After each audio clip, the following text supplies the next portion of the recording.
بسم اللہ الرحمن الرحیم۔ مفتی صاحب، اب ہم ان مثالوں کی طرف چلتے ہیں جہاں غامدی صاحب نے سمہاؤ اپنے نظریے کے ساتھ ایک ہم آہنگی حاصل کر لی ہے تھیوری کے ساتھ بیان کی استعمال میں، لیکن ہم دیکھنا چاہتے ہیں کہ وہ ہم آہنگی کس قسم کی فردر اسٹیپولیشن آف دلائل اور تکلفات کے بنیاد پر حاصل ہوتی ہے۔ تو پہلی مثال ہمارے پاس جو اس وقت موجود ہے وہ ہے پردے کے باب میں بچوں اور غلاموں کی رخصت میں حد بندی کا ایک مسئلہ ہے۔ اور خلاصہ ہمارا سوال کا یہ تھا کہ سورہ نور میں جہاں اللہ تعالیٰ نے یہ احکام دیے ہیں کہ بھائی تم جب گھروں میں داخل ہو تو اجازت طلب کیا کرو، آیت نمبر 27 تا 29 کے اندر یہ احکامات ہیں۔ اس کے بعد جو ہے وہ آیت نمبر 31 ہے سورہ نور کی، اس کے اندر اللہ تعالیٰ نے خواتین کو زینت چھپانے کے جو احکام ہیں وہ بتائے ہیں کہ کن چیزوں کو چھپانا تم پر لازم ہے اور ان کا ظہور نہیں ہونا چاہیے، لیکن اس کے ساتھ ہی ایک لسٹ آف افراد ہیں جن کو ایکسیپشن کی گئی ہے، جن کے سامنے وہ اضافی زینت جس کو وہاں چھپانے کا حکم دیا گیا ہے اس میں ایکسیپشن کر دیا قرآن نے۔ اب اس میں کئی افراد وہاں پر آئے ہیں، یہاں اہم یہ نہیں ہے کہ میں ان سب کو گن لوں، جیسے چھوٹے بچے ہیں یا وہ لوگ ہیں جن پر خواتین کے پوشیدہ امور ابھی ظاہر نہیں ہوئے ہوتے وغیرہ وغیرہ، یا کچھ ایسے رشتہ دار ہیں۔ قرآن نے وہ سارے بیان کرنے کے بعد پھر جب سورہ یعنی ان کے بارے میں کہا گیا ہے کہ ان کو گھر میں داخل ہونے کے لیے گویا اجازت لینے کی ضرورت نہیں ہے، یہ وہ افراد وہاں یہ بات بھی ہوئی۔ اس کے بعد جو سورہ نور ہی کی آیت نمبر 58 غالباً ہے، جس میں اللہ تعالیٰ نے جو غلام مرد اور عورت ہیں اور جو چھوٹے بچے ہیں ان کے بارے میں یہ کہا گیا کہ وہ بھی جب گھر میں داخل ہوں تو 3 اوقات میں وہ بھی اجازت لیا کریں، اور وہ 3 اوقات ہیں من قبل صلاۃ الفجر وحین تضرون ثیابکم من الظہیرہ ومن بعد صلاۃ العشاء۔ قرآن نے کہا کہ ان 3 اوقات میں انہوں نے بھی کیا کرنا ہے، اجازت طلب کرنی ہے۔ اب غور طرف بات یہ ہے کہ جو پہلا حکم دیا گیا تھا آیت نمبر 31 میں، اس کے اندر ان کا ذکر نہیں ہے کہ انہوں نے بھی ان 3 اوقات میں کیا کرنا ہے، اجازت لینی ہے، جبکہ وہ یہاں آ کے کافی دیر بعد آیت آئی ہے اس میں کہا گیا کہ انہوں نے اور قرآن اس کو تبیین قرار دیتا ہے۔ اگلی آیت میں جا کے قرآن کہتا ہے ہم تمہارے لیے بیان کر رہے ہیں۔ اب یہ جو اصلاحی صاحب ہیں یا غامدی صاحب ہیں، ان کا نظریہ یہ ہے کہ کسی صورت کے اندر جو اس طرح کے الفاظ آتے ہیں نا یبین کر کے، وہ بنیادی طور پر پیچھے کسی حکم کی توضیح ہوتی ہے، ان کے مفہوم والی شرح و وضاحت ہوتی ہے۔ تو ہمارا سوال یہ تھا کہ بھئی یہاں تو تحدید کر دی ہے، فردر پابندی عائد کر دی ہے، قرآن اس کو تبیین کہہ رہا ہے۔ آپ دیکھیں اس ضمن میں مولانا اصلاحی صاحب کیا لکھتے ہیں، 58 نمبر آیت کے ضمن میں وہ لکھتے ہیں پیچھے آیت 31 پر ایک نظر ڈال لیجیے، وہاں گھروں میں داخل ہونے کے لیے اجازت لینے کے لیے جو شرط لگائی ہے اس سے غلاموں اور نابالغ بچوں کو مستثنا رکھا تھا، بعد میں ان پر بھی یہ قید عائد کر دی گئی کہ 3 اوقات میں وہ بھی اجازت لیا کریں۔ اب مفتی صاحب دیکھیں بعد میں ان پر بھی یہ قید عائد کر دی گئی، یہ الفاظ کس چیز کو بتا رہے ہیں کہ ایک اضافہ ہو، تحدید ہے۔ اور قرآن آیت نمبر 58 کے آخر میں کہتا ہے کذالک یبین اللہ لکم الآیات، اور ان کے نزدیک یہ توضیحی آیات ہیں، تو توضیح میں ان کے مفہوم میں تحدید، تخصیص، اضافات سب چیزیں شامل ہو گئی۔ تو یہ کیسے کہہ سکتے ہیں کہ قرآن کا محاورہ جو ہے وہ اس کو شامل نہیں کرتا؟ اور آپ کو پتہ ہے ہماری ٹیکنیکل حنفی اسلام میں جزوی نص بن جاتا ہے، تو کیسے کہہ سکتے ہیں کہ یہ چیزیں نہیں ہیں؟ بسم اللہ الرحمن الرحیم۔ اچھا، غامدی صاحب سے جب یہ سوال کیا گیا تو انہوں نے پہلے تو ہمیں یہ کہا کہ ہم سے غلطی کا تسامح ہوا کہ ہم نے جو اصلاحی صاحب کی گفتگو سے جو بات سمجھی ہے، اصلاحی صاحب نے جو آیت نمبر دیا ہے نا اپنی تفسیر میں وہ 31 وہ درست نہیں تھا۔ اصل میں اس کا کہتے ہیں وہاں پہ وہ زیر بحث ہی نہیں ہے۔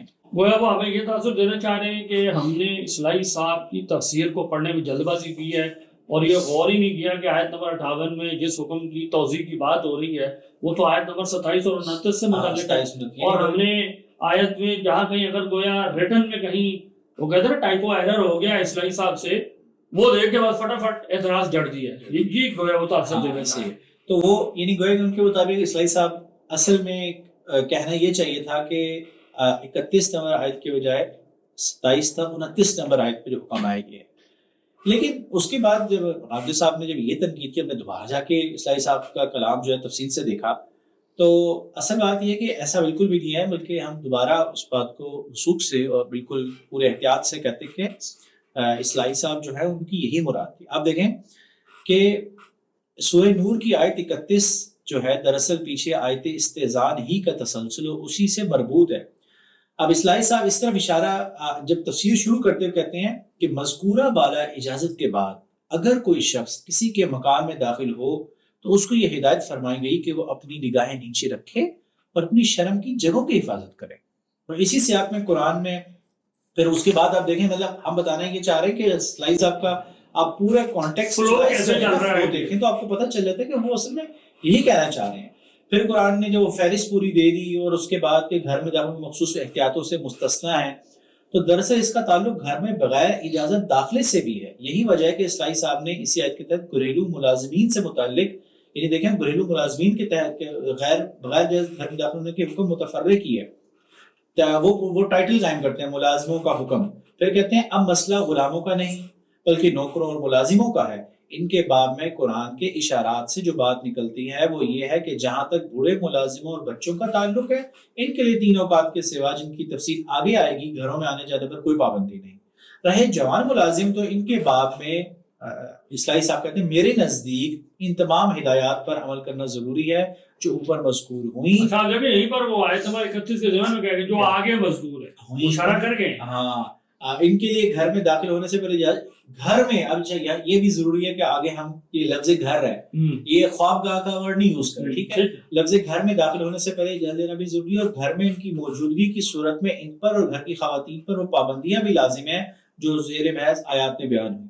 اسی طرح دیکھیں اسی کے آگے کہتے ہیں، اسی آیت کے ضمن میں کہہ رہے ہیں کہ اگر اسی آیت میں انہی احکام سے متعلق بعض توضیحات آئیں گی، آگے اسی آیت سے متعلق آئیں گی جو بعد میں نازل ہوئیں، ان میں اچھا یہاں پہ وہ گویا کہ وہ مان رہے ہیں کہ زمانے گیپ ہے.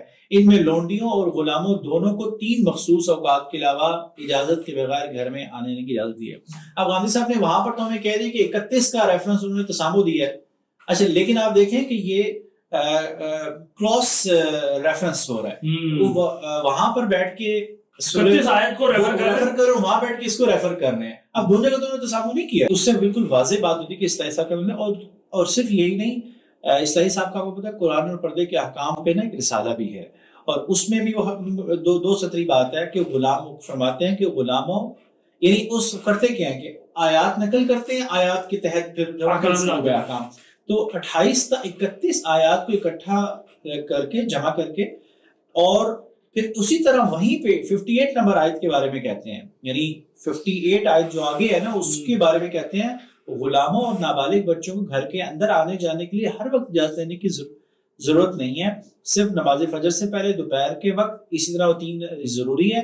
یہ ضرورت کے لحاظ سے اوپر والے احکام میں گویا تخفیف کی گئی ہے. یہ نس والی بات لینگویج جو ہے نا ان کی. تو پہلی بات یہ ہے کہ وہ جو تسامو والی بات تھی غامدی صاحب کی، ہم نے اس کو ریوزٹ کیا، ہم نے کہا کہ ہو سکتا ہے ہو گیا ہو، لیکن سچی بات یہ ہے کہ وہ مزید یہ بات وثوق سے کہ وہ یہی مراد ہے.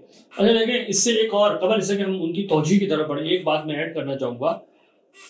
مولانا اصلاحی گویا اس بات کو مان رہے ہیں کہ تبیین میں کیا چیز شامل ہے، کیا ہے وہ اپنی کسی اور کتاب میں کچھ اور اصول لکھا ہے. مجھے پتا ہے اصلاحی صاحب کے ہاں بھی اس طرح کے ایشوز موجود ہیں، لیکن بات یہ کہ غامدی صاحب اس کو سم ہاؤ جس طرح سے اب ہم آگے بیان کریں گے شرح کرنا چاہ رہے ہیں، اصلاحی صاحب کے مطابق گویا وہ کرنا کوئی ضروری یہاں، اور گویا بڑے فرینکلی یہاں مان گئے ہیں.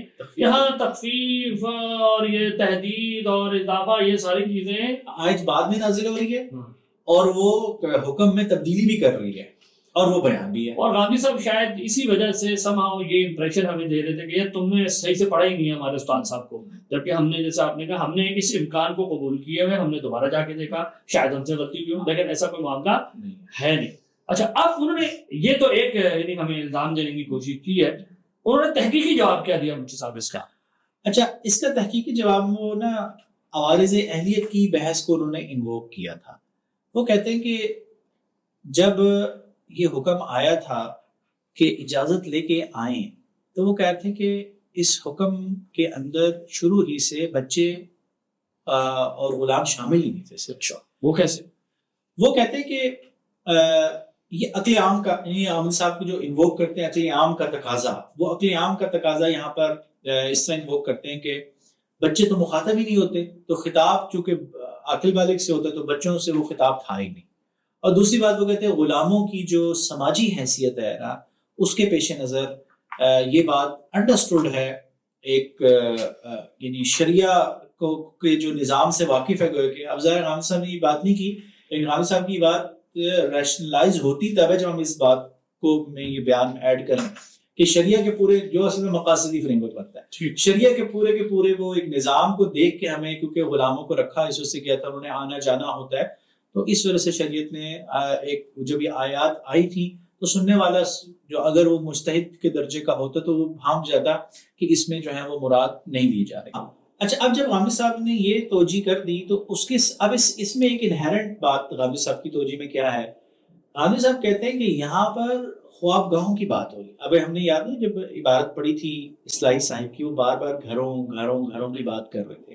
آپ یہ کہہ رہے ہیں کہ جو آیت 58 ہے وہاں خواب گاہوں کی بات ہو رہی ہے. غامدی صاحب نے کہا وہاں پہ خواب گاہوں تھی، وہاں پہ بیوت کا لفظ جو جیسے مثلا آیا یا اور اس طرح کا ہے، اس سے خواب گاہ ہو رہا ہے. تو گویا غامدی صاحب یہ کہنا چاہ رہے ہیں کہ پہلے جب یہ حکم آیا ہے کہ تم گھروں میں داخل ہو اجازت طلب کر کے، تو یہ گھر میں اجازت کے داخلے کا مطلب یہ نہیں ہوتا کہ تم کہاں پر بھی آ سکتے ہو. خواب گاؤں میں بھی کیا کر سکتے ہو، جا سکتے ہو، لوگوں کے کمروں میں بھی جا سکتے ہو، بلکہ وہ ایک سیپریٹ ڈومین ہے. تو گھروں میں اجازت لے کر داخل ہونے کا حکم پہلے دن سے بچوں اور غلاموں کو نہیں تھا. لیکن پھر سوال پیدا ہوا کہ کیا بچے اور غلام جو اس حکم سے ابتدا سے کیا ہیں، مستثنا ہیں، کیا وہ لوگوں کے خوابگاہوں میں بھی جا سکتے ہیں؟ وہ کہتے ہیں کہ یہ ایک الگ سیٹ ہے، یہ پہلے سے شامل نہیں تھا. اب اس کا جواب گویا دے دیا ہے. تو یہ کیا ہو گئی، یہ تبیین ہو گئی ہے کہ جی وہ یہاں بچے وغیرہ جو ہے خواب گاہ میں نہ جائیں. تو گویا یہ تخصیص ہوئی نہیں ہے، ایک ایسے سوال کا جواب دیا گیا ہے جو پہلے سے متکلم نے مراد لیا ہی نہیں تھا. اس طرح انہوں نے اس کو ہم یعنی جب کوئی اجازت دیتا ہے کہ گھروں میں تم لوگ آ سکتے ہو تو اس کا یہ انڈرسٹوڈ ہوتا ہے کہ اس کا مطلب ہے کہ تم آ جا سکتے. اس میں یہ نہیں کہ بیڈ رومز میں بھی چلے جاؤ گے. اور گویا وہ اس کو یہ بھی کہتے ہیں کہ یہ مجمل کی کیفیت بھی نہیں بنائے گی، کیونکہ تو انڈرسٹوڈ سی بات ہے. کیونکہ اگر وہ اس کو یوں لے لیں کہ مثال کے طور پر کہ کیا غلام جو ہیں وہ ان کا کیا حکم ہے معلوم ہی نہیں ہو سکا، کیا 3 اوقات کے بارے میں بھی نہیں معلوم ہو سکا، تو پھر آپ کو پتا ہے یہ مجمل کی کیفیت بن جائے گی. پھر شارع نے اسٹیپولیٹ کیا ہے وہ اس کو مجمل ہی نہیں بنا ہے. کوئی یہ انڈرسٹوڈ ہے کیونکہ خواب گاؤں میں نہیں آنا. اور یہ جو ایسے اوقات ہیں جس میں انسان ذرا ایزی گوئنگ ہوتا ہے، اس کا لباس ذرا ڈھیلا ڈھالا ہوتا ہے، رف اینڈ ٹف ہوتا ہے، تو دوسرے کے سامنے جو ہے وہ اچانک کوئی آ جائے تو بے پردگی ہوتی ہے. تو اس لیے ان اوقات میں خواب گاہوں کے اندر پابندی لگا دی. تو یہ انہوں نے گویا پوری طرح تھیورائز کرنے کی کوشش کی، یہ مجتہد بھی کر لیتے. ہاں یہ مجتہد بھی کر لیتے اس وجہ سے. تو اس سے باہر انہوں نے ایک طرف سے ہم آہنگی اسٹیبلش تو کی ہے، لیکن وہی بات ہے اس سے مزید ایک کچھ پرابلمس جو ہے نا وہ پاپ اپ ہوئے کہ غامدی صاحب اس میں ایک تو سب سے پہلی بات تو یہ ہے کہ یہاں پر نا غامدی صاحب نے یہ بات درست ہے کہ خطاب جب ہوتا ہے تو اس میں کئی چیزیں شروع میں نہیں ہوتی. اور ہمیں پتہ ہے کہ اصل میں یہ علم کلام سے ہمیں پتہ چلتا ہے کہ جب خطاب اصل میں عاقل بالغ سے ہوتا ہے تو جو عاقل بالغ ہے اس کو خطاب ہی نہیں ہے. تو جب بھی کوئی قرآن کا حکم آتا ہے وہ اس وجہ سے ہمارا اس کو دلیل عقلی سے بھی تعبیر کرتا ہے، پہلے سے پتہ ہوتا ہے کہ عاقل جو عاقل غیر عاقل ہے، غیر والے کے وہ اس کے لیے خطاب ہے ہی نہیں. یہ بات ٹھیک ہے، اس میں کوئی پرابلم نہیں ہے. لیکن آپ دیکھیں گے غلام اس کیٹیگری میں آتے ہیں. پہلی بات تو دیکھیں غلام تو اس کیٹیگری میں، جیسے ہمیں پتہ ہے کہ نمازوں کا جو خطاب آیا اس میں حائضہ خاتون کا نہ شامل ہونا کہ یہ عقل سے پتہ چل سکتا ہے. اس میں پہلی بات تو یہ کہ خطاب کی جو کیٹیگری ہوتی ہے وہ عقلی طور پہ آپ کو صرف اور صرف جو کلام سے پتہ چلتی ہے کہ عاقل بالغ ہونا جس میں انسان میں فہم کی صلاحیت کا ہونا، وہ اتنی بات ہے. ایک بات تو یہ ہے. دوسری بات یہ ہے کہ یہاں پر آپ دیکھیں کہ اس پوری کی پوری میں کیا بچے کو کہا جا رہا ہے کہ تم داخل نہ ہو، یا اولیاء سے کہا جا رہا ہے کہ دراصل تم لوگ اپنے غلاموں اور بچوں کو اس چیز کا پابند بناؤ کہ وہ ان 3 اوقات کے اندر اجازت لے کے آئیں. گویا آپ یہ کہنا چاہ رہے ہیں کہ انہوں نے یہ جو نقطہ انووک کرنے کی کوشش کی ہے کہ بچے اور غلام جو اس میں شامل ہی نہیں تھے، سب جانتے ہیں، تو اس میں نقطہ کی بات یہ ہے کہ یہ ان کا کہنا غیر متعلق اس لیے کہ شریعت کے ایسے احکام انڈائریکٹلی کس کی طرف متوجہ ہو رہے ہوتے ہیں؟ بچوں کے اولیاء کی طرف ہو رہے ہوتے ہیں. تو یہ تو نہیں کہا جا سکتا کہ بچوں کو نہیں ہوتا. یہ اس کو مفتی صاحب کیوں سمجھے کہ جیسے اگر یوں کہا جائے کہ جی آپ نے گلی محلے میں جیسے لوگ کرکٹ کھیلتے ہیں, لوگ کھڑکیاں توڑ دیتے ہیں بال مار کے, تو آپ جو ہے رولز ریگولیٹ کر رہے ہوں کہ آپ نے یہ نہیں کرنا کہ جی کسی کی اس طرح سے نہیں کرنا کہ کسی کی مثال کے کھڑکی ٹوٹ جائے, سامان ٹوٹ گیا, یا آپ نے اس طرح اونچی آواز سے کوئی چیز نہیں سنی کہ لوگوں کی نیند خراب ہو جائے وغیرہ وغیرہ. یہاں یہ بات بالکل انڈرسٹوڈ ہے کہ یہ حکم کس کو دیا جا رہا ہوگا, عاقل بالغ بڑے لوگوں کو دیا جا رہا ہوگا. اگر بچے کرکٹ کھیلتے ہوئے گیند مار دیں کسی کے, وہ کہیں تو بچے تو مستثنا تھے, تو does it make any sense? نہیں, آپ کہیں گے نہیں آیت میں تو نہیں لکھا ہوا تھا, یعنی جو کانٹریکٹ ہوا تھا اس میں بچوں کا تو ذکر ہی نہیں ہے, وہ تو پریزیوم کرتا ہے عاقل بالغ کو. تو جواب میں کیا کہا جاتا ہے کہ یہ کانٹریکٹ بچوں کے اوپر بذریعہ بڑا نافذ ہے. تو شریعت کے بہت سارے احکام ہیں, آپ دیکھیں جہاں بچوں کے مال کی ڈسٹریبیوشن ہے, بچہ مفوت ہو جائے, بچے کے حقوق ہیں ان کو ملنے ہیں, تو ولی کو ذمہ دار کر دیا. تو یہ کہہ دینا کہ بچے شامل ہی نہیں ہوتے, اس سے یہ ثابت نہیں ہوتا کہ حکم بچوں کے حوالے سے کسی کی طرف متوجہ ہوا ہی نہیں. تو یہ غیر متعلق نقطہ ہے. خطاب جو ہے نا یہاں پہ, خطاب بہرحال عاقل بالغی کی طرف ہے جو اس کے اولیاء ہیں.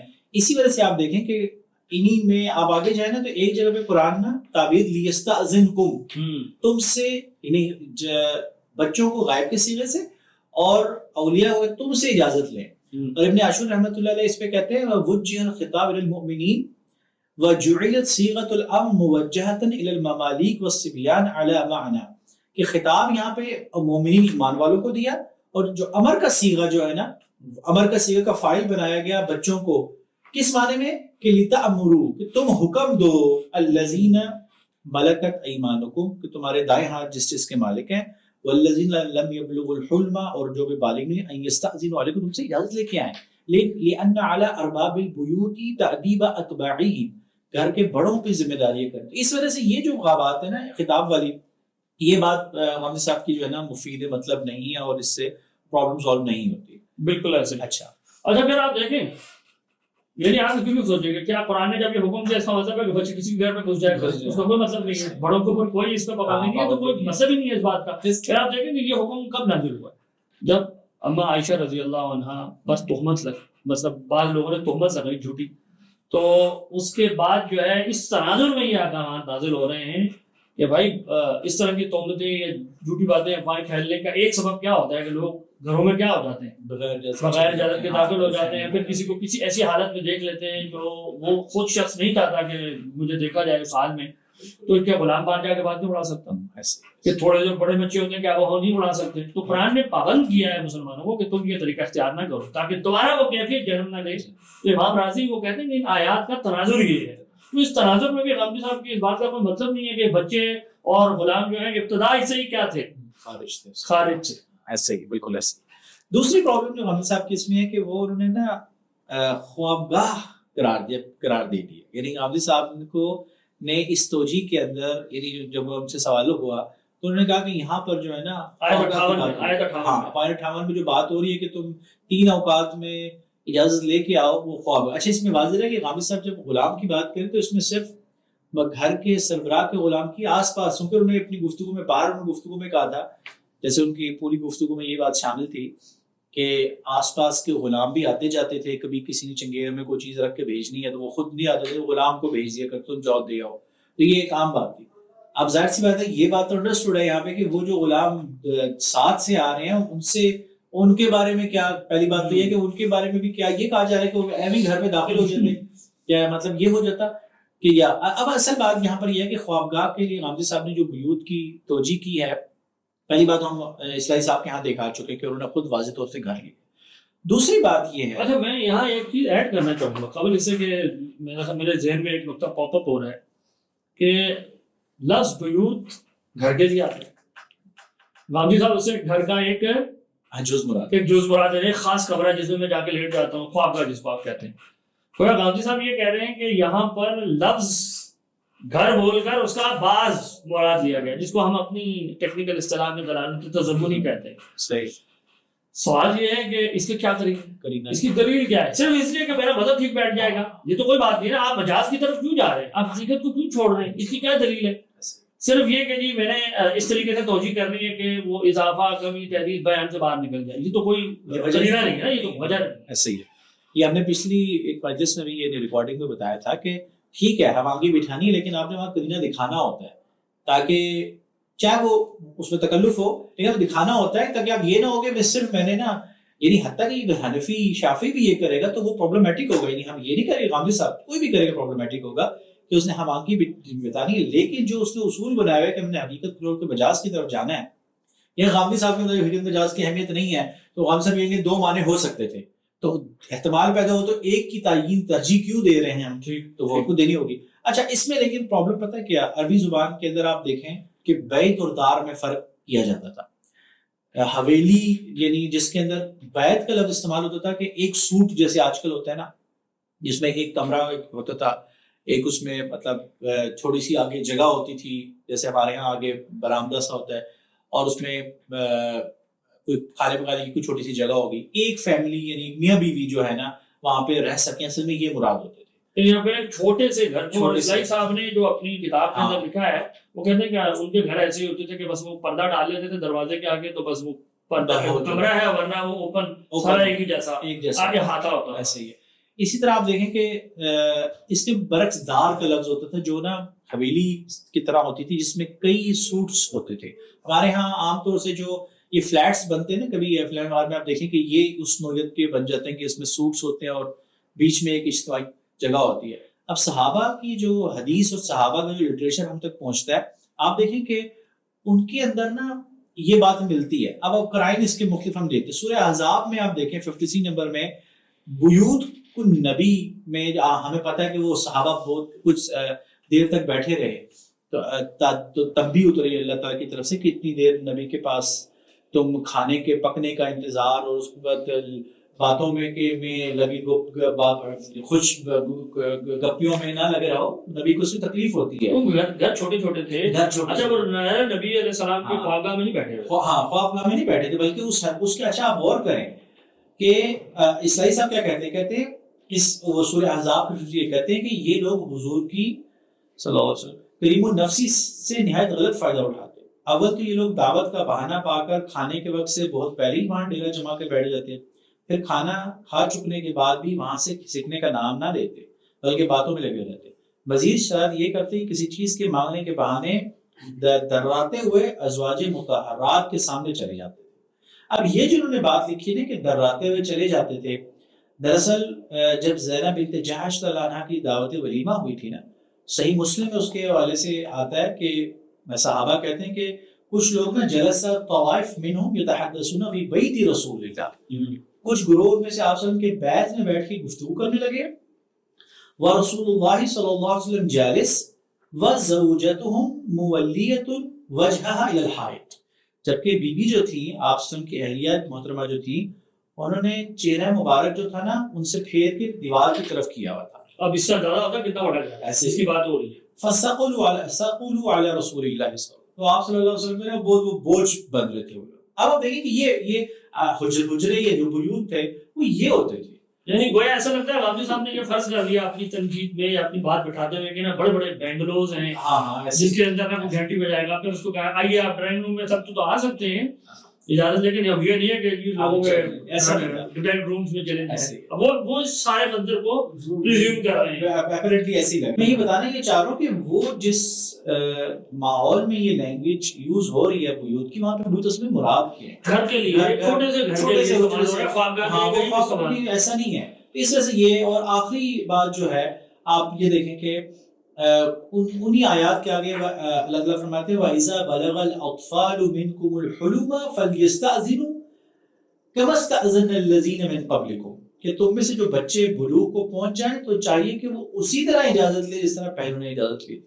یہ آیت نمبر 59 میں ذکر آیا، 59 میں ہاں ذکر آیا. اب سوال یہ کہ وہ 59 میں کہ وہ جو اجازت لیتے تھے بڑوں نے کس چیز کی اجازت دی؟ خوابوں کی نہیں ہوتی. ہاں تو مطلب جو کانٹیکسٹ جو ہے نا اگر وہ پورا اس کو دیکھا جائے نا تو وہ بھی میچ نہیں کرتا رام صاحب کی اسٹڈی سے. اچھا اس میں نا یہ بہت تفصیل سے آپ نے ماشاءاللہ عمدہ طریقے سے واضح کر دیا یہ تکلفات کیسے انہوں نے ایڈ آن کیے ہیں. یہاں میرے ذہن میں ایک اور جہت بھی ایڈ ہو رہی ہے، اور وہ یہ یہاں ہم اس کو سوال کی صورت اس کو چھوڑ سکتے ہیں.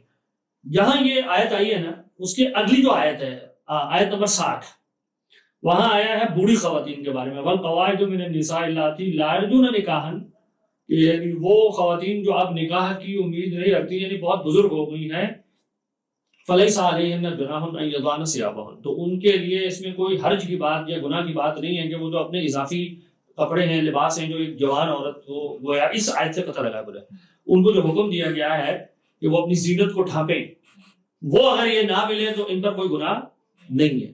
اب آپ دیکھیں آیت نمبر 31، اس میں زینت چھپانے کا حکم دیا گیا خواتین کو، مسلمان مرد عورتوں کو، اور پھر کہا گیا کہ یہ وہ ایکسیپشنل رشتے دار ہیں جن کے سامنے اگر تم زینت کو ان چیزوں کو نہ بھی چھپاؤ تو کوئی مسئلے کی بات نہیں ہے، لیکن زینت چھپانے کا حکم سب خواتین کو دے دیا گیا، ساری مسلمان عورتوں کو۔ پھر آیت نمبر 59 میں جا کے کیا کہا گیا کہ جو لا یرجون نکاحا، جو نکاح کی امید نہیں رکھتے، غامدی صاحب نے کہا کہ جن کے اندر مطلب یہ کہ انسان کی جو سیکشول یعنی ڈیزائرز ہوتی ہے یہ ایک قسم کی ختم ہو جاتی ہیں اور وہ اٹریکشن بھی محسوس نہیں کرتی، تو وہ اگر یہ نہ بھی کریں تو خیر ہے۔ اور وہ کہتے ہیں کہ یہ جو حکم ہے قرآن نے پھر اس کو یبین کہا ہے، 60 نمبر آیت میں پھر کہا کہ یہ تبیین ہے۔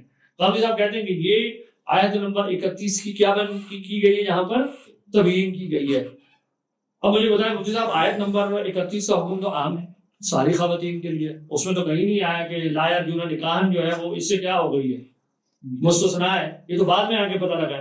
اب یہاں دو امکان ہیں، ایک امکان یہ کہ ہم کہیں کہ ہاں اس آیت کا یہ جو لفظ ہے نا جس کو ہم اصطلاحی زبان میں منطوق آیت کا کہتے ہیں، لا یرجون نکاحا، اس نے کیا کر دیا ہے، پچھلی آیت کے مفہوم کو سکیڑ دیا ہے کہ وہ حکم ایک خاص کلاس کے لیے ہے، لا یرجون نکاحا، جو نکاح کی امید نہیں رکھتی ان کے لیے نہیں ہے، یہ یہاں آ کے پتہ لگا، میرے پیمانے غالب اب بدلا۔ اور دوسرا کیا ہے، اس پہلی کیفیت میں یہ تخصیص بن گئی۔ دوسرا امکان کیا ہے کہ میں کہوں کہ نہیں، مجھے شریعت کے مجموعی احکام اور مقاصد وغیرہ سے پتہ چل گیا کہ شریعت جو زینت چھپانے کا حکم دیتی ہے اس کا مقصد یہ ہے کہ جنسی اٹریکشن پیدا نہ ہو، تو ظاہر ہے وہ تو جوان لوگوں کے لیے ہوگا، بوڑھیوں کے لیے کیوں ہونی چاہیے۔ میں یہ ساری باتیں کر کے اگر عام یا کسی طریقے سے یہ ثابت کر دوں کہ جو پہلی آیت ہے نا وہ کیا تھی، وہ تھی کہ جوانوں کے بارے میں، اور دوسری آیت جو ہے وہ اس کی اس معنی میں اب تبیین ہو کے آ گئی ہے کہ وہ قیاس کی اطلاق، قیاسی اطلاق ہے۔ تو اس پر ہمارا سوال یہ ہے کہ اگر آیت کو یوں ریڈ کر لیں، اس پر گویا ہمارا جو اس ٹیکنیکل سوال ہے وہ یہ ہے کہ یہ جو آپ ارد گرد کے دلائل لا کر آیت کے مفہوم کو کیا کر رہے ہیں، سکیڑ رہے ہیں، تخصیص کر، اسی آیت میں تو نہیں لکھیں گے نا یہ ساری باتیں کہ جی یہ شریعت کا مقصد ہے اور یوں ہے، تو یہ جو آپ دیگر آیات سے مفہوم کلیکٹ کر کے کسی آیت کے مفہوم کو سکیڑتے ہیں، اس کو اصطلاحی زبان میں ہم کیا کہتے ہیں، تخصیص بذریعہ قیاس، اس کو اصطلاحی زبان میں مفہوم موافق وغیرہ کے ذریعے سے کیا وہ کرنا، تخصیص کرنا کہتے ہیں۔ ہماری جو تھیوریٹیکل یعنی جو ہماری لینگویج تھیوری ہے اصولی، اس میں یہ جائز ہے، اس میں یہ بالکل منع نہیں ہے، لیکن آپ مجھے یہ بتائیں کہ یہ منطوق کے مقابلے میں کیسا قرینہ ہے، یعنی قیاسی مفاہیم جو میں ادھر ادھر سے ایگریگیٹ اکٹھے کر کے تخصیص کرتا ہوں، یہ منطوق کے مقابلے میں کمزور قرینہ ہے۔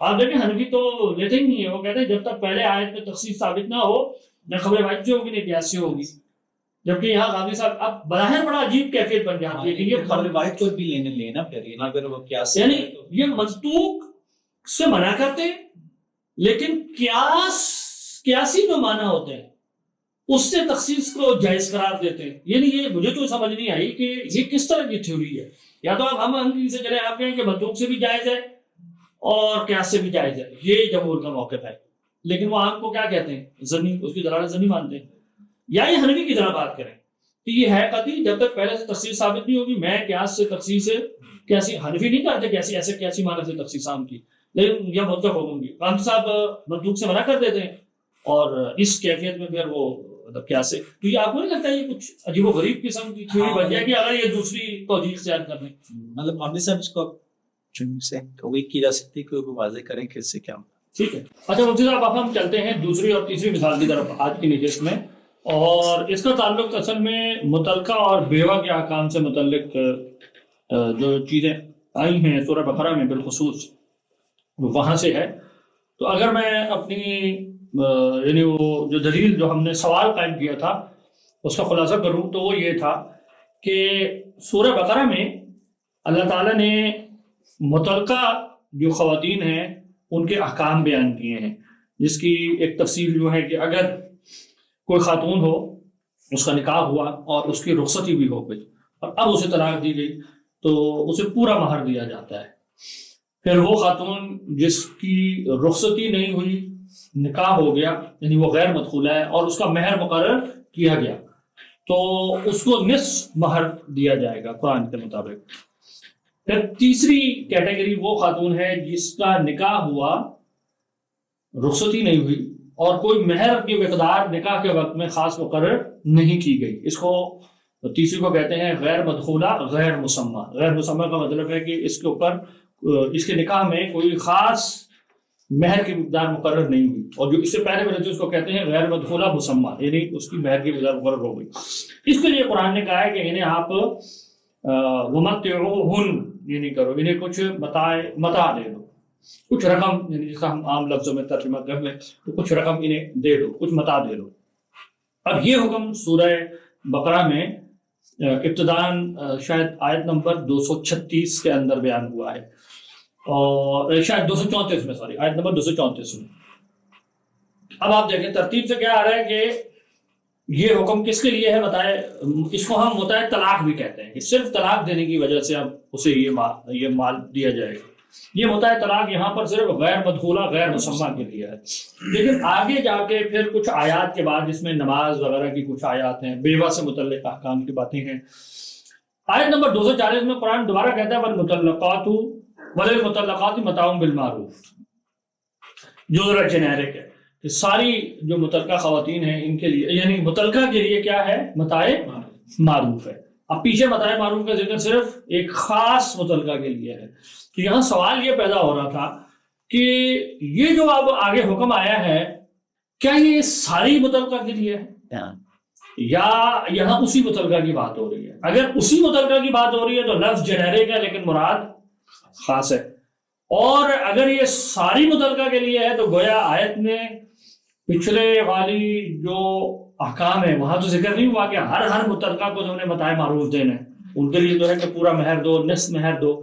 قرآن نے آگے گویا اب ایک امکان یہ کوئی اس آیت کو کیسے پڑھ سکتا ہے کہ اس آیت نے آ کے پچھلے احکام کو کیا کر دیا، منسوخ کر دیا اور کہا کہ ہر متعلقہ کو صرف کیا دینا ہے، متاع معروف دینا ہے۔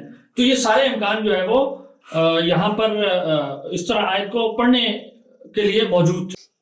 تو اب یہاں غور کرنے کی بات کیا ہے کہ پچھلی آیات میں متاع کا حکم صرف ایک خاص غیر مدخولہ کے لیے تھا، جبکہ انہوں نے آگے اس کو کیا کر دیا، جنیرک کر دیا، اور قرآن کی اس آیت میں اسے تبیین کہا گیا ہے۔ تو حکم میں گویا ایک اضافہ کر دیا کہ پہلے جو کہا گیا کہ ان کے لیے صرف مہر ہے، نصف مہر ہے، اب آپ نے ایڈ آن کر دیا کہ اور یہ ایڈ آن متاع معروف ان کو بھی دو، یہ تبیین ہو گئی۔ تو یہ ہمارے سوال کی جہت تھی۔ اب ہم بیوہ کے احکام کی طرف اگر کریں اسی مثال میں اپنے، تو پہلے بیوہ سے متعلق 234 نمبر آیت میں یہ بات آئی ہے کہ تم جو ہے انہیں جب وہ 4 ماہ 10 دن عدت گزارے گی، بیوہ کتنے دن، 4 ماہ 10 دن، اور اس کے ضمن میں قاضی صاحب کہتے ہیں کہ اس کا جو بھی نان نفقے کا بندوبست ہے، جیسے مرد کی ذمہ داری تھی کہ اس کی زندگی میں اٹھائے، مرنے کے بعد بھی وہ اٹھائے گا، لیکن پہلی حکم سے کیا معلوم ہوتا ہے، 4 مہینے 10۔ لیکن پھر اس کے بعد آگے جا کے 240 نمبر آیت میں قرآن کہتا ہے 239 میں کہتا ہے کہ والذین یتوفون منکم ویذرون ازواجا وصیۃ لازواجہم متاعا الی الحول غیر اخراج، 1 سال تک اگر خاتون چاہے تو اس کے لیے وصیت کرنا مرد کے اوپر لازم ہے۔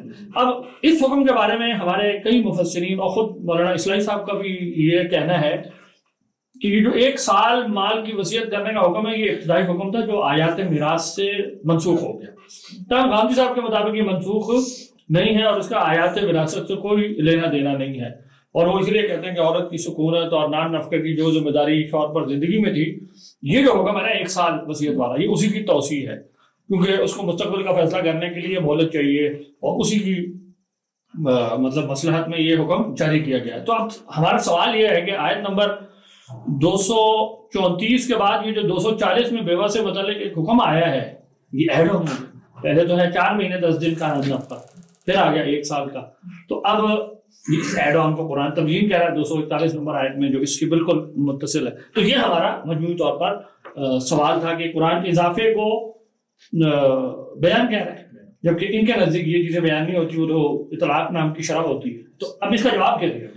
بسم اللہ الرحمن الرحیم. عامر صاحب نے پہلے سوال کا جواب یہ دیا کہ جب دوسری آیت میں وللمطلقات متاع بالمعروف میں جب عموم آیا ہے، تو دراصل پچھلی آیت میں جس کو آپ نے بھی اپنی گفتگو میں کہا کہ غیر مدخولہ اور غیر مسمى مہرها والی کیٹیگری کے اندر بیان کیا گیا تھا، دراصل وہ کہتے ہیں وہ دلالت نص سے ہمیں سمجھ آ گیا تھا اس میں. مطلب تھوڑا سا یعنی مطلب کہنے کا یہ تھا کہ وہ خاتون جن کو ابھی جن کے ساتھ نکاح کانزومیٹ بھی نہیں ہوا، جن کی بھی خلوت صحیحہ بھی نہیں ہوئی، مہر مقرر نہیں ہوا، جب ان کے بارے میں کہا جا رہا ہے، جبکہ وہ اپنے گھر چھوڑ کے بھی شوہر کے گھر آئی بھی نہیں ہے، ان کے بارے میں کہا جا رہا ہے کہ ان کو کچھ دے دیا جائے، تو وہ خاتون جو ان کے ساتھ نکاح کانزومیٹ ہو چکا اور وہ آ چکی، ان کو تو بطریقے اولا ملنا چاہیے، کیونکہ ان کی لائن آف ریزننگ یوں بنتی ہے کہ وہ تو جس کو ہم کہتے ہیں کہ ڈیلیور ہو چکا ہے، نکاح کے جو نتائج ہوتے ہیں کہ اس کے مرتب جو ہے وہ ہو چکا ہے، تو وہ بطریقے اولا ہونا چاہیے، کیونکہ ان کے ذکر یہ دلالت نص سے قبیل سے بن جاتی ہے.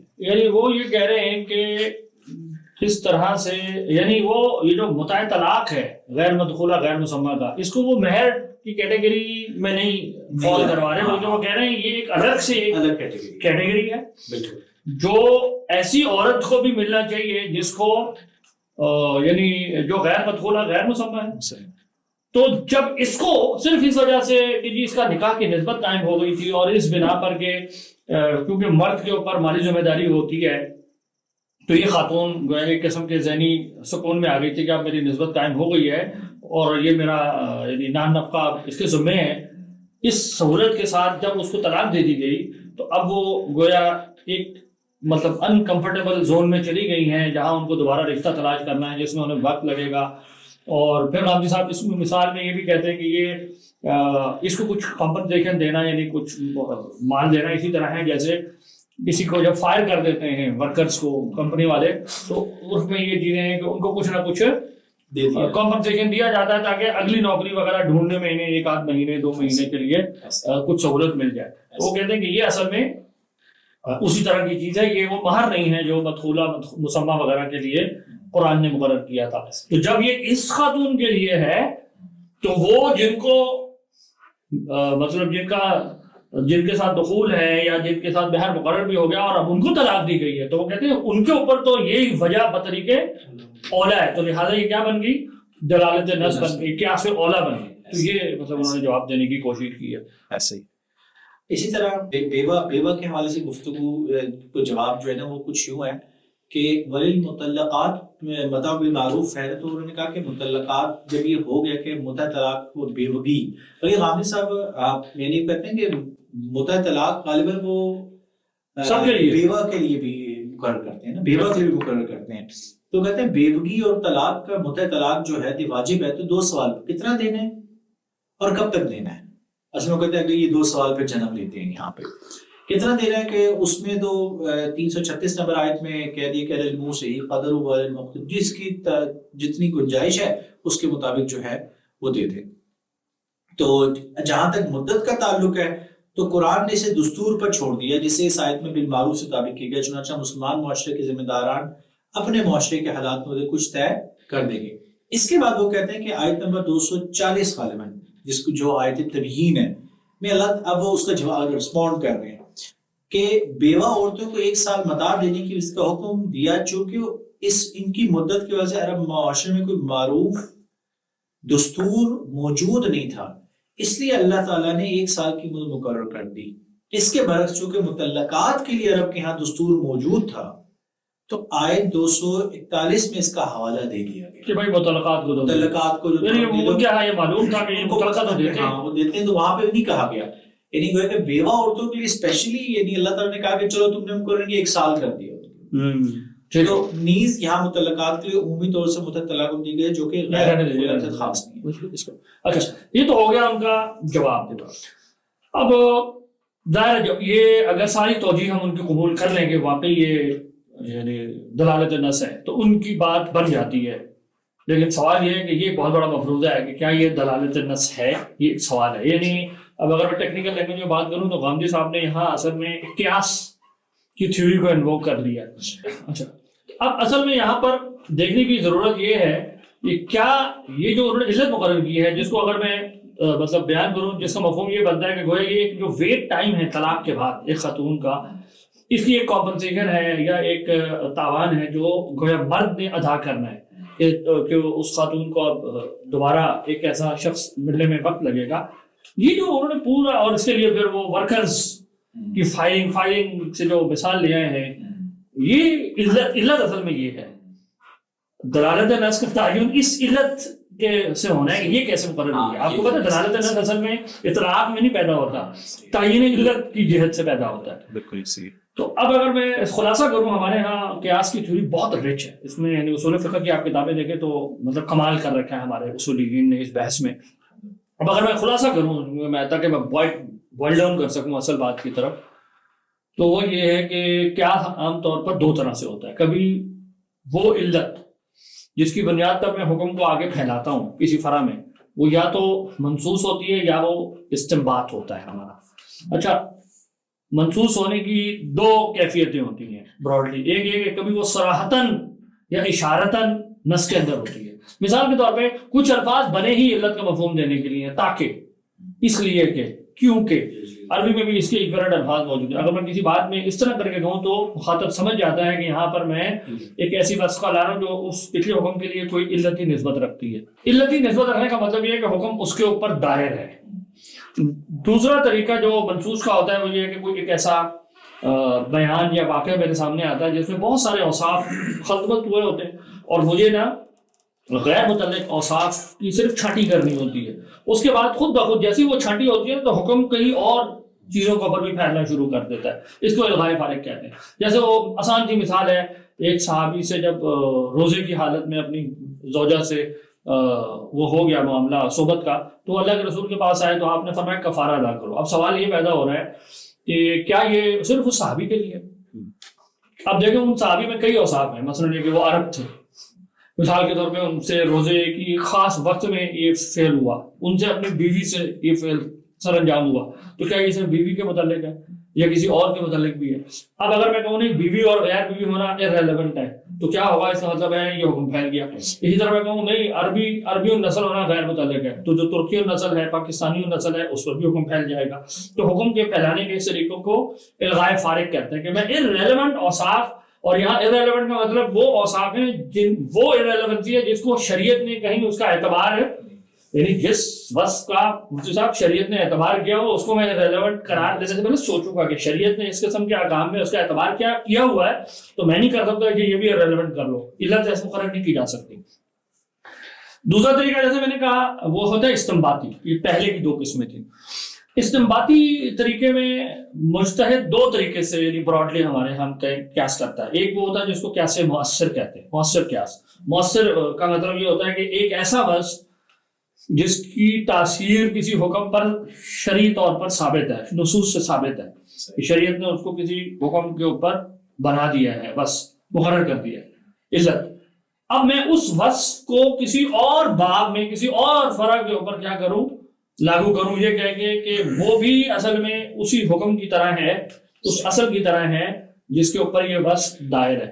اس کو ٹیکنیکل زبان میں عین جنس قیاس کہا جاتا ہے. اب میں ان تفصیلات میں نہیں جاتا. تو یہ ایک طریقہ ہے کہ میں استنباط کرتا ہوں کہ یہ دونوں چیزیں جو ہیں آپس میں ایک جیسی تھی. دوسرے کی جو دوسری فارم ہے اس کو تخریجی مناط کہتے ہیں. یہاں اصل میں ایک مقصدی تعلق ہوتا ہے ایک حکم کا جس کی علت اس کے ساتھ ایڈجسنٹ لکھی ہوئی نہیں ہوتی. یعنی حکم آتا ہے جیسے قرآن میں مثال کے طور پہ آ جائے کہ جی خمر تمہارے لیے حرام ہے.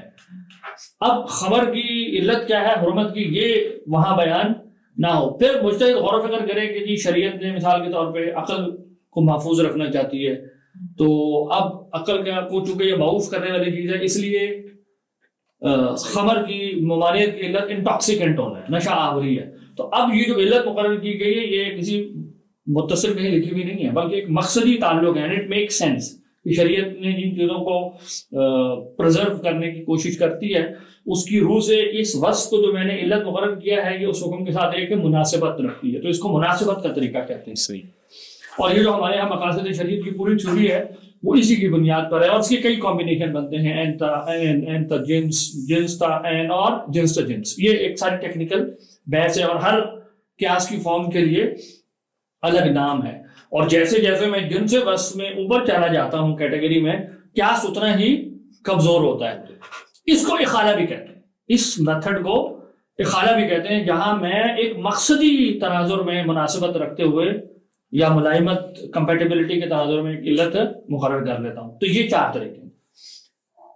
تو یہ جو دلالت نص جو ہوتی ہے، یہ اصل میں وہ جو دوسرا طریقہ میں نے کہا ہے نا، کہ وہ بطریق اولا وہ چیز حکم پھیل جاتی ہے کسی چیز کے الغاء کرنے سے، یا وہ علت اتنی واضح ہوتی ہے جیسے ایذا، اف کہنے کی ممانعت سے ایذا دینے کی ممانعت انفر ہونا. امام غزالی اس کو الغاء فارق کہیں گے، حنفی اس کو دلالت نص کہیں گے. اب سوال یہ کہ یہ جو علت غامدی صاحب نے مقرر کیا، مجھ سے صاحب مجھے یہ بتائیں کہ کیا یہ الغاء فارق اور دلالت نص ہے، کہ جو اس کے لغوی، یعنی حنفیوں کے نزدیک دلالت نص تو لغوی معنی کا پھیلاؤ ہوتا ہے، یہ کہاں سے آ گیا؟ یہ کون سا معنی ہے؟ آیت کے کون سے لفظ ہیں جہاں سے انہوں نے نکال دیا کہ یہ ویٹ ٹائم کی کمپنسیشن ہے؟ یہ تو اخالہ ہے سیدھا سیدھا. ایسے بالکل ایسے اخالہ ہے.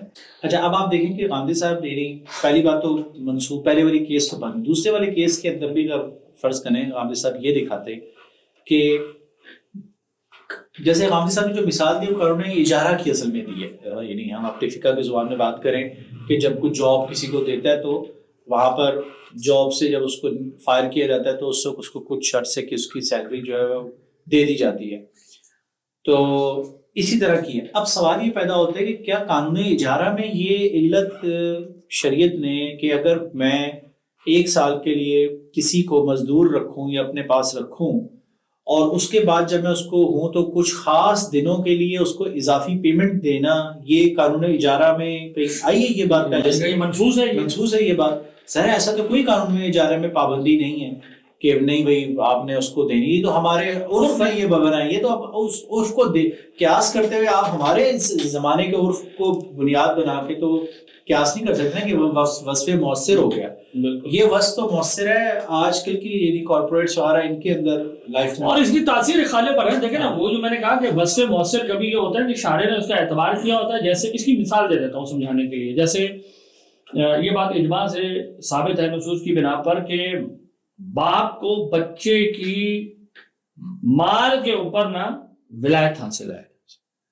تو اس کو یوں کہتے ہیں کہ صغر جو ہے اس کی تاثیر ثابت ہے باپ کے حق میں ولایت مال میں. اب اگر کوئی اس پر قیاس کرتے ہوئے یہ کہے کہ صغر کی بنیاد پر بچے کی مالی ولایت نہیں، مثال کے طور پر کچھ اور امور بھی ہیں، نکاح کے مثال کے طور پہ ولایت بھی ثابت ہے، تو اب ہم کیا کہیں گے کہ میں نے ایک مؤثر وصف جس کی تاثیر شریعت کے حکم میں نص سے ثابت ہے، اس کی جہت سے اس کا لحاظ رکھتے ہوئے حکم میں ایک اور جہت میں پھیلا دیا. یعنی اصل میں قیاس 2 جہتوں سے حکم پھیلانے کا نام ہے. کبھی علت کا جو وصف ہوتا ہے اس میں عین تا جنس یعنی اس کو پھیلا دیتا ہوں جس سے حکم پھیلتا ہے. کبھی حکم کی جہت میں جو چیز آ رہی ہوتی ہے نا اس کو میں عین تا جنس یعنی اس کو پھیلا دیتا ہوں تو اس سے حکم پھیل جاتا ہے. یہاں پر میں مؤثر وصف کی تاثیر ایک اور جگہ لے گیا اٹھا کے، تو اس کو کیا کہتے ہیں؟ عین تا جنس قیاس ہے، یا یہ مؤثر وصف کو پھیلانا ہے. غامدی صاحب جو لے کر آئے آپ یہ کہنا چاہ رہے ہیں کہ وصف مؤثر نہیں ہے کہ شارع نے کسی جگہ یہ اس کو مقرر کیا ہوا ہے، بلکہ یہ جو کچھ کر رہے ہیں یہ ہے جن سے وصف مقرر کرنا، جس کو ہم اخالہ کہتے ہیں. اور یہ کبھی بھی مقاصدی تھیوری پریزیوم کے بغیر ٹینیبل نہیں ہوتا، چل نہیں سکتا. تو پہلی بات تو یہ. دوسری بات یہ کہ یہ جو آپ نے بھی مثال دی نا، اگر ہم اسی جو زیر بحث مسئلے میں دیکھیں تو ہمیں پتہ ہے کہ نکاح اور طلاق کے مسائل میں دخول، عدم دخول، نکاح کی کنزومیشن ہونا نہ ہونا یہ مؤثر ہے. مہر کا تقرر ہوا یا نہیں ہوا، اس کی تاثیر رسمیہ ہے یا نہیں ہوا. اب وہ اوصاف جو بالاتفاق مختلف جگہوں پہ مؤثر ہے، شریعت ان اوصاف کو ایک سٹیپولیٹ کر کے ایک حکم بیان کرے اور آپ ہم کو غیر مؤثر کہہ دیں، یہ پرابلمٹک ہے. یعنی آپ یہ کہہ رہے ہیں کہ غامدی صاحب نے الغاء کر دیا ہے ان اوصاف کا مؤثر ہے جو شریعت کے احکام میں مؤثر ہیں. یعنی شارع کہہ رہا ہے کہ میں اس چیز کا لحاظ کر رہا ہوں کہ مدخولہ ہے، مسمع ہے، اور پھر شارع کہہ رہا ہے اگر دونوں نہیں ہیں تو اب یہ حکم ہوگا، جبکہ غامدی صاحب کہہ رہے ہیں نہیں.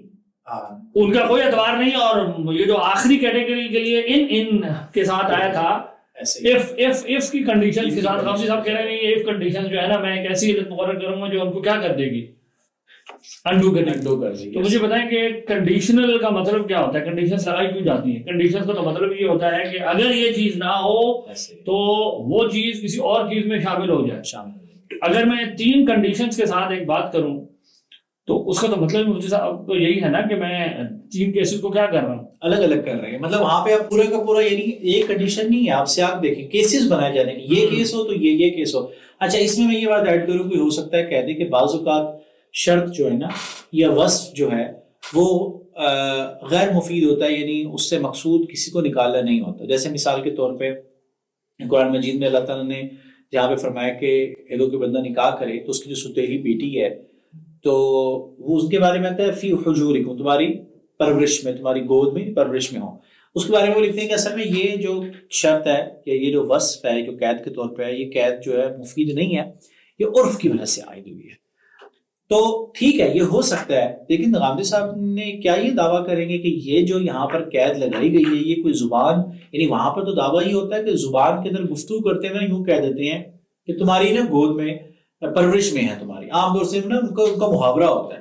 لیکن کیا یہ پورا اسلوب جو ہے کہ اگر یہ کیس ہو تو یہ کرو یہ کرو، کیا اس یہاں پر وہ مراد ہی نہیں لیتے ہو؟ ایسا نہیں ہے. اور غامدی صاحب نے ایک جگہ پہ دیکھیں خود مراد لی ہے، جب قرآن نے یہ کہا کہ متعلقہ غیر مدخولہ ہو اور مہر مقرر تو آدھا مہر دیا جائے گا، وہاں پہ کنڈیشنل کو مانا ہے نا، وہاں پہ کنڈیشنل کو غیر مؤثر نہیں کیا، دوسری جگہ پہ انہوں نے کر دی ہے.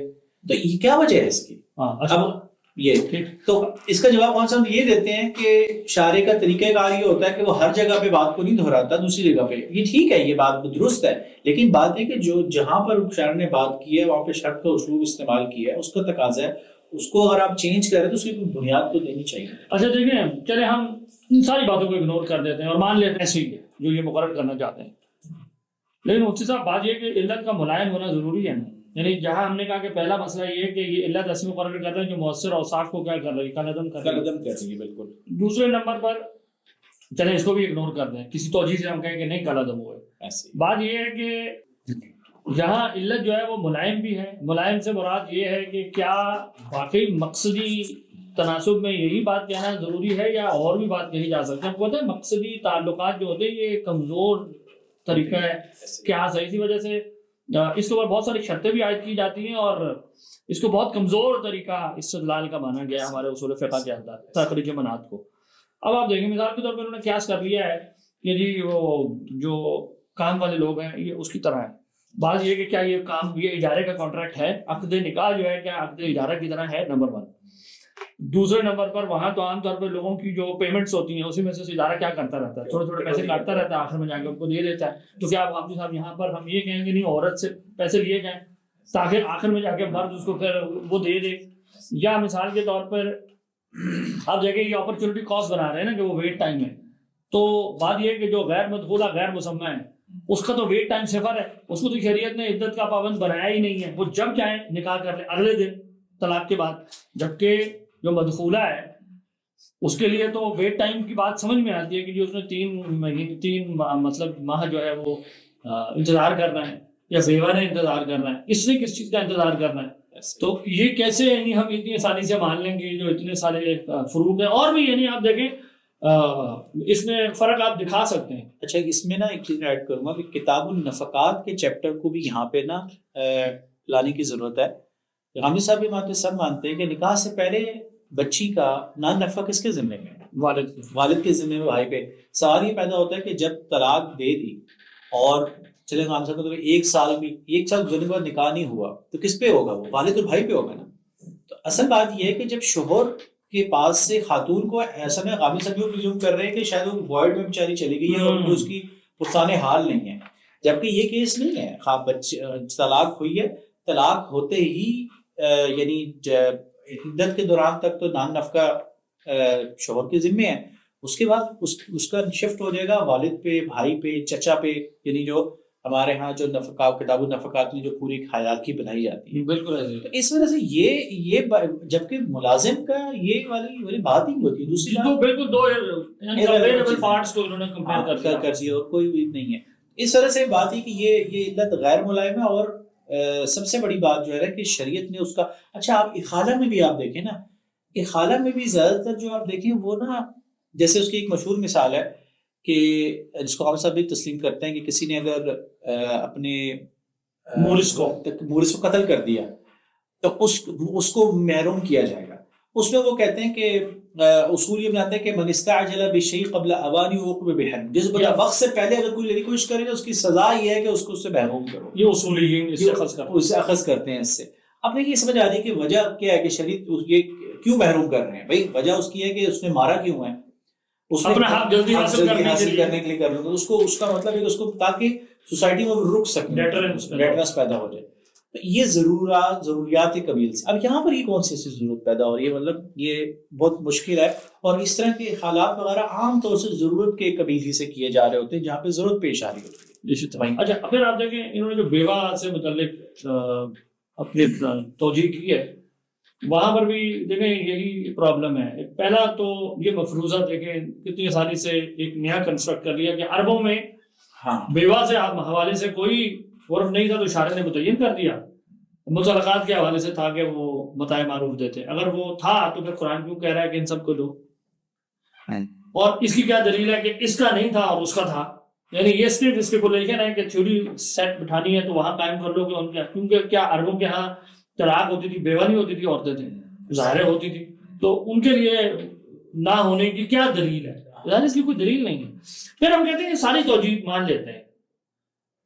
1 سال مجھے صاحب سوال اس پر ہے, 1 سال کیا یہ ان کے نزدیک ارشاد کی قبیل کی چیز ہے یا یہ تعیین ہے؟ اب اپر لمٹ سیٹ کر دی. کیا حاکم چاہے تو 2 سال کر سکتا ہے؟ ہمارے حکمران بیٹھ کے کر سکتے ہیں 3 سال بنا دیں, 5 سال کرتے ہیں. اگر گاندھی صاحب کہیں نہیں 1 سال اپر لمٹ ہے, پھر تو ظاہر ہے پھر تو اس معاملے میں بات ختم ہو گئی. تو آپ نے اپر لمٹ لے کے ایک ایسے حکم لے لیا جو پہلے والے حکم سے انفراد نہیں ہو سکتا. اگر آپ نے اگر حاکم وقت کیا 6 مہینے کر سکتا ہے ضرورت کے حساب سے پھر ٹھیک ہے بات, لیکن 1 ایئر ایکسٹینڈیبل ہے, یہ ہمارا سوال ہے.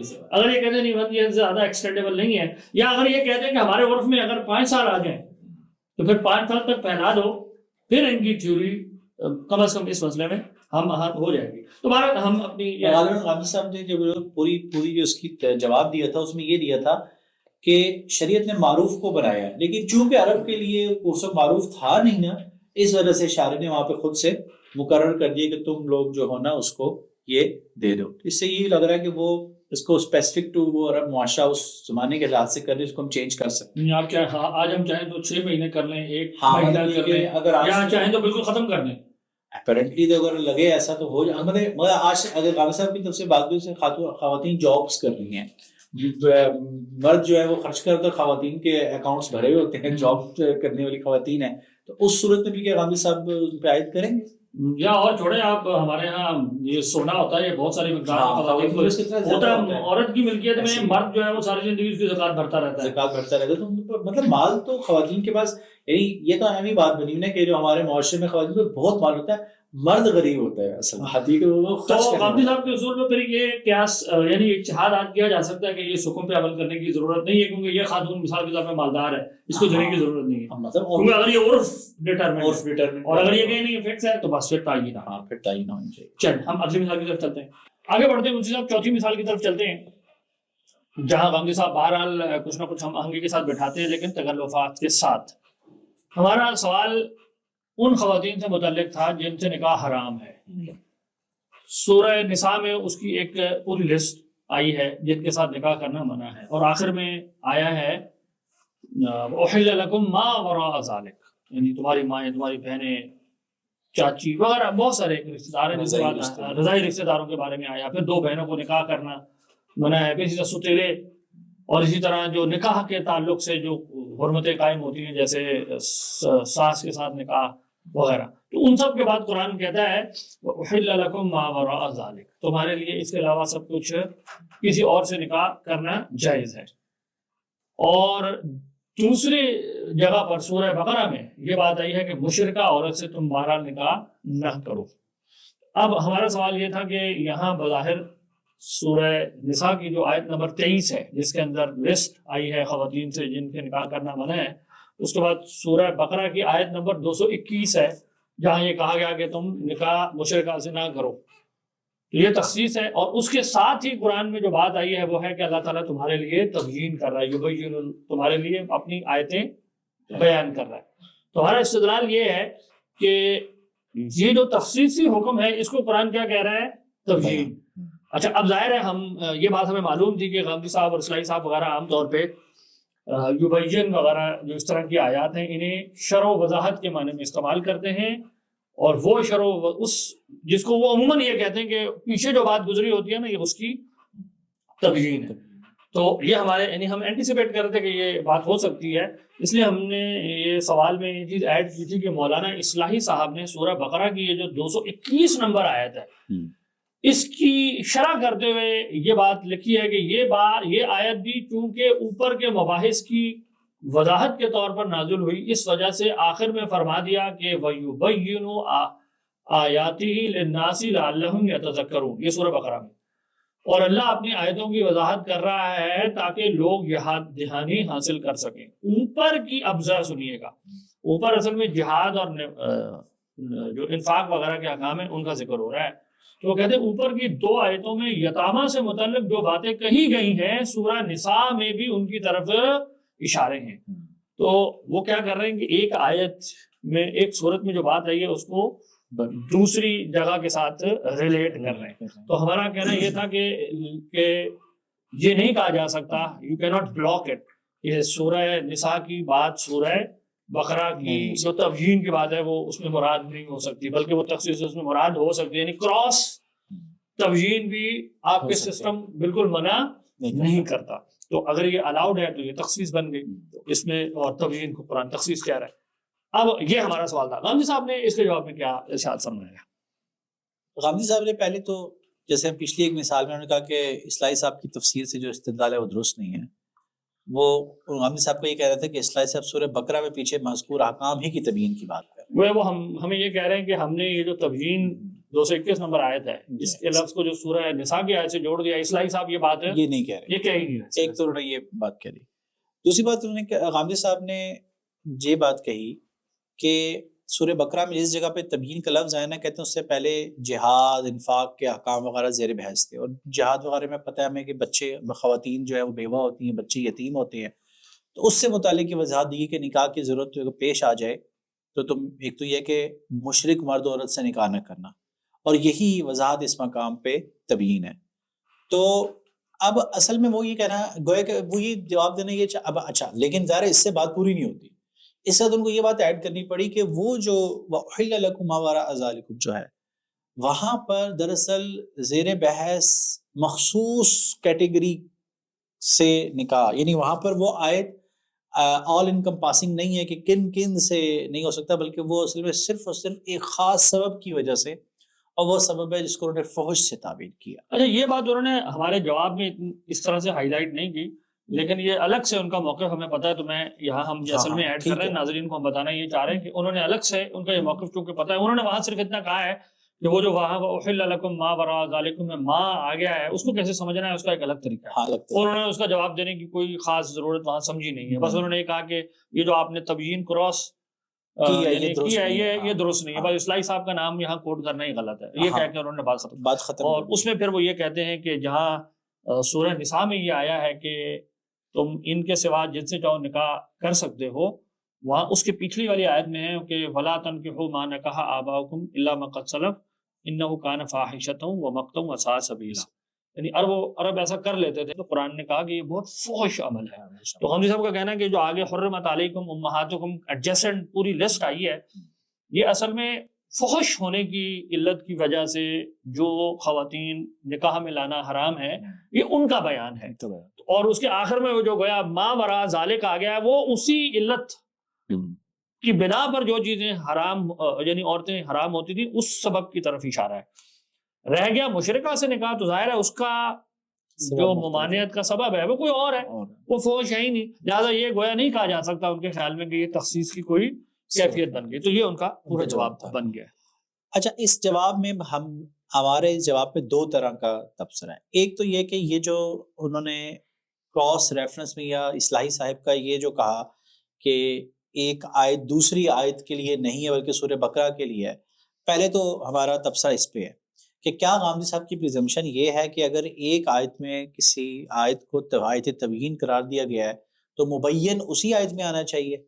بظاہر ایسا تو بظاہر وہ نہیں لے سکتے، کیونکہ وجہ اس کی ہے کہ ابھی جو ہم نے پچھلے ریکارڈنگ کرائی ہے جو وہ باندیوں والا مسئلہ تھا، اس میں آپ دیکھیں کہ سورہ نور اور سورہ بقرہ سورہ نساء اس کے درمیان میں غامدی صاحب کہہ رہے ہیں کہ وہ احکام آئے تھے، اور دوسرے سورہ نور کے اندر احکام میں جو آیت تبیین جو تبیینات آ رہی ہیں وہ سورہ نساء کی آیات جو ہے یعنی زانیوں کے لیے سزا آئی تھی کہ جی 100 کوڑے لگاؤ، اور اس کے بعد باندی کے لیے حکم آیا کہ نصف سزا کر دو. تو غامدی صاحب کہتے ہیں کہ یہ تبیین ہے سورہ نور کی حکم سے متعلق.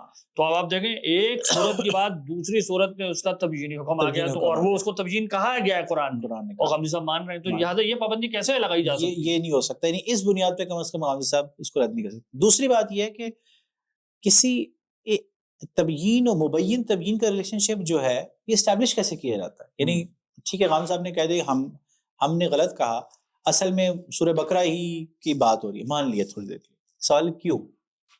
کیا وہ پیمانہ یارڈ سٹک کیا جس کی بنیاد پہ طے کرتے ہیں؟ تو اس پہ ہمارا جو ہماری علمی روایت پہ بھی اس پہ گفتگو ہوتی ہے، خاص طور سے اصول فقہ میں مطلق کو مقید پہ محمول کرنے کی بحث، کہ قرآن نے کسی جگہ پہ کہا ہے کہ کفارہ دو اور کیا غلام آزاد کرو، کسی جگہ پہ کفارہ دو مسلمان غلام آزاد کرو.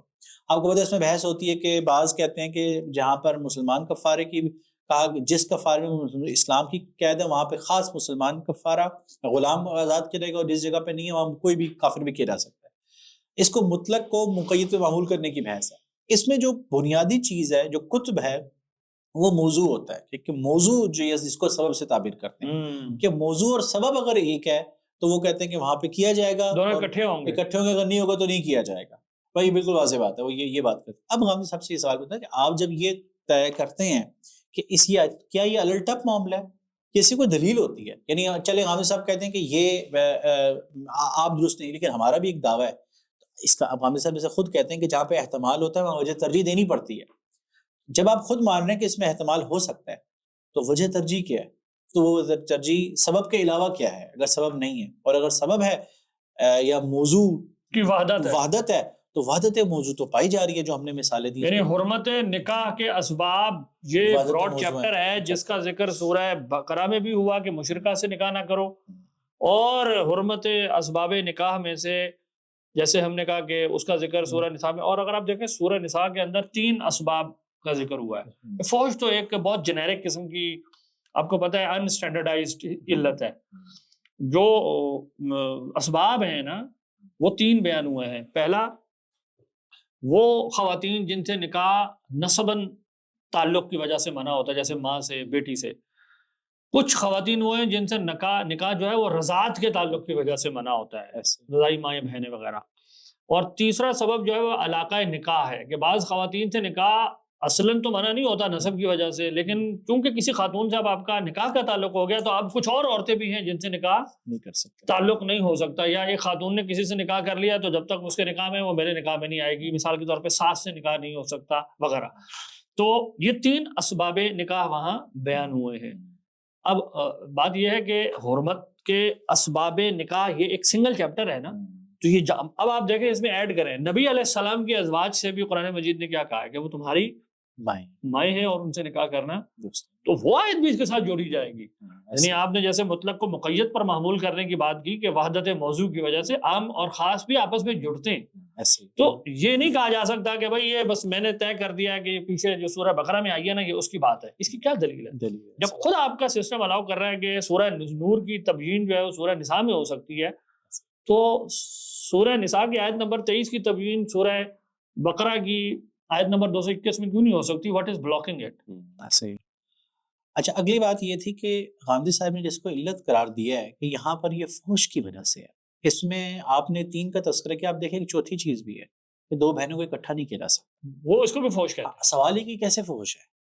فحش کا یارڈ سٹک کیا ہے؟ یعنی ایک بندہ 2 رشتوں سے، دیکھیں اس وجہ سے کہ ان میں آپس میں نا چپکلش پیدا ہوگی، یہ رشتے چونکہ ایسے ہیں تو اس کے حکمت کا تقاضا ہے. فحش کیسے؟ دیکھیں قرآن مجید نے یہ کہا تھا کہ عرب میں یہ ہوتا تھا کہ باپ فوت ہوتے نا ان کی بیویوں کو نا وہ اسے نکاح کر لیتے تھے. اس کو فوش تو اس کو فوش کہا کہ تمہارے باپ کا جیسا رشتہ جو ہے نا ان کا جن کے ساتھ ریلیشن شپ رہا ہے تو تم ان کے ساتھ وہی ریلیشن شپ قائم کرو جو شوہر کرتا ہے، یہ بہت ہی غیر مناسب، تمہاری ماں کے درجے پہ چلی گئی ہیں۔ اس کے علاوہ باقی رشتوں کو نہیں، کیونکہ باقی رشتوں میں تو عرب نہیں کرتے تھے۔ یا آپ رضاعت کا دیکھ لیں کہ رضاعت میں بھی کیا اسی طرح کا فحش کا پہلو پایا جاتا ہے جیسے ماں کے ساتھ نکاح کر لیں۔ کسی نے کہہ دیا دودھ بھی، لیکن سوال ہے کہ دو بہنوں کو جن سے اصل جائز ہے کرنا وہ انڈیویجولی جائز ہے، اس کے باوجود ایک خاص حکمت کی وجہ سے کہ جھگڑا ہوگا منع کیا، تو یہ کیوں؟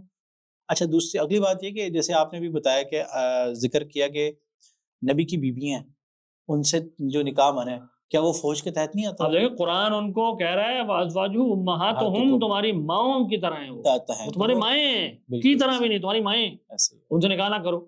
تو اگر رضائی ماں ہوتے ہوئے فحش کے لسٹ میں شامل ہو جاتی ہے، اس کا مطلب ہے کہ نبی علیہ السلام کی ازواج سے نکاح کرنا بھی فحش ہو گیا ان کی اس، تو وہ تو وہاں ذکر نہیں ہے، وہ کسی اور جگہ ہے۔ تو پھر اینی کیس وَأُحِلَّ لَكُم مَا وَرَاءَ، اگر میں صرف اس کو جوڑ دوں کس سے؟ فحش کی علت سے، تو بھی انہیں ماننا پڑے گا کہ فحش کی لسٹ میں ایک اور اضافہ شامل ہے، اور وہ ہے نبی کی ازواج سے نکاح کی حرمت۔ اگر یہ کہیں نہیں وہ اس کی بنیاد فحش نہیں ہے کچھ اور ہے، تو یہ تو محض ایک تحکم ہوگا نا کہ میں کہوں کہ نہیں میں اس کو نکال دوں گا، اس کی وجہ کچھ اور کروں گا۔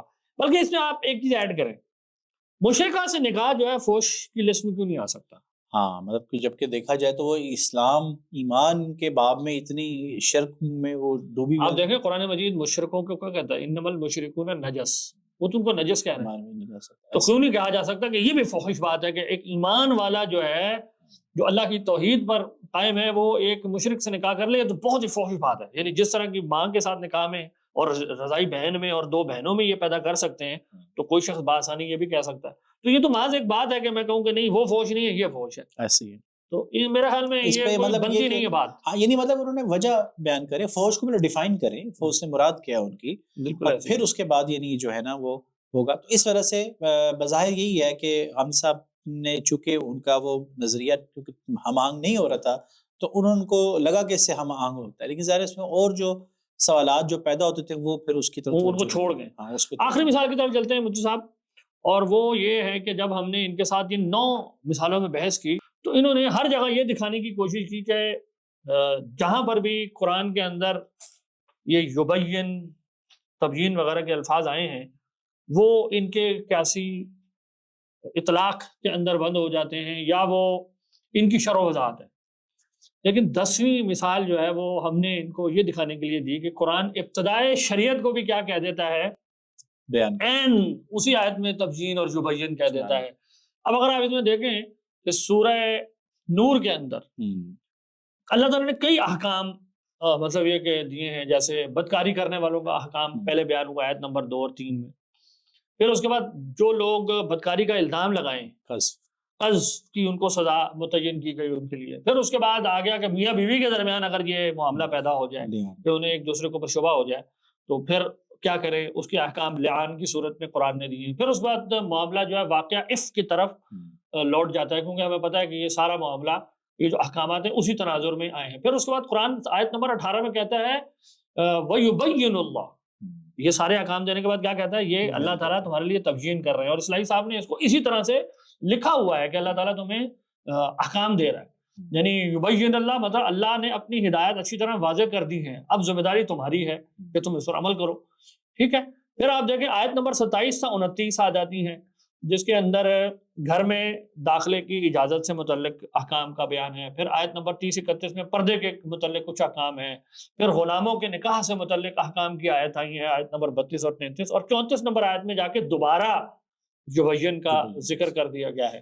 تو اب آپ دیکھیں کہ قرآن جو ہے نا ان تمام احکام کو جو اوریجنل اسٹیپولیشنز ہیں، لعان کا حکم کہیں پہلے نہیں آیا ہوا، قذف کا حکم کہیں پہلے نہیں آیا ہوا ہے، قرآن اس کو کیا کہہ رہا ہے، بیان۔ اس کا مطلب ہے کہ یہ دعویٰ تو جاتا رہا نا کہ قرآن میں جب بھی یبین کی آیت کہیں آتی ہے کسی صورت میں، وہ اپنے سے پیچھے والی کسی حکم کو کیا کر رہی ہوتی ہے، ریفر کر رہی ہوتی ہے۔ گویا ان کی اصطلاح میں اگر میں بات کروں تو یہاں یہ اظہار الشیء بن گیا، اظہار ما فی الشیء نہیں بنا، تو یہ دعویٰ بھی چلا گیا کہ اس طرح کے مقامات پر یہ اظہار ما فی الشیء کی ہوتا ہے۔ اس کا کیا جواب دیا؟ غامدی صاحب نے اس کا جواب وہی دے دیا کہ میں مطلب یہ کہ وہ کہتے ہیں میں تو مانتا ہوں کہ بیان جو ہے جیسے اظہار ما فی الشیء کے لیے آتے تو اظہار الشیء کے لیے ہے، تو یہاں پہ اظہار الشیء مراد ہے۔ گویا کہ انہوں نے یہ جو آپ نے بھی بات کی نا کہ غامدی صاحب کی بات کی، انہوں نے اس کو آن کر لیا کہ ہاں یہاں پر اظہار شیء کے معنی.